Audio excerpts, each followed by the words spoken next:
So I just wonder మనకి what do our values from the past teachers in the context of this. Yeah, but value again is the same problem, no? Value and a word itself is again coming into the moral aspect. అది మహాభారతంలో values లేవు. లేవా? అది చెప్తున్నా కదా. ఇప్పుడు ద్రౌపదికి ఎవరిని తీసుకొచ్చినా అందరూ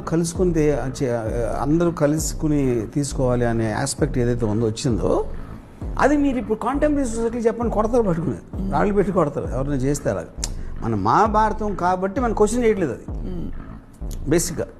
సో మహాభారతంలో ట్రెచరీ ఉంటుంది, అన్నదమ్ములు కొట్టుకుంటున్నారు, లేకపోతే ఈ మొత్తం చుట్టాల్లో వీళ్ళకి లాయల్టీ, లేకపోతే గ్రాటిట్యూడ్, లేకపోతే బిట్రేయల్, నమ్మక ద్రోహాలు అన్నీ ఉంటాయి కదా మహాభారతంలో. మహాభారతం నిండా ఉన్న క్యారెక్టర్స్ అందరికీ వాల్యూస్ అనేవి ఉండవు అసలు బేసిక్గా. మనందరికీ ఉండవలసిన గుణాలు ఉన్నాయి, అలవర్చుకోవాల్సిన. ఏం గుణం ఉందన్న, ధర్మరాజు జోసంలో భార్యని ఇచ్చేసాడు, అది గుణమా? ఏంటి గుణం? ఇచ్చిన మాట తప్పకూడదు. అర్జునుడిని ప్రేమించి వస్తే మదర్ ఎవరో చెప్పారని అందరికీ అది గుణమా? ఏంటి గుణం దాంట్లో? అది స్టోరీ అంతే.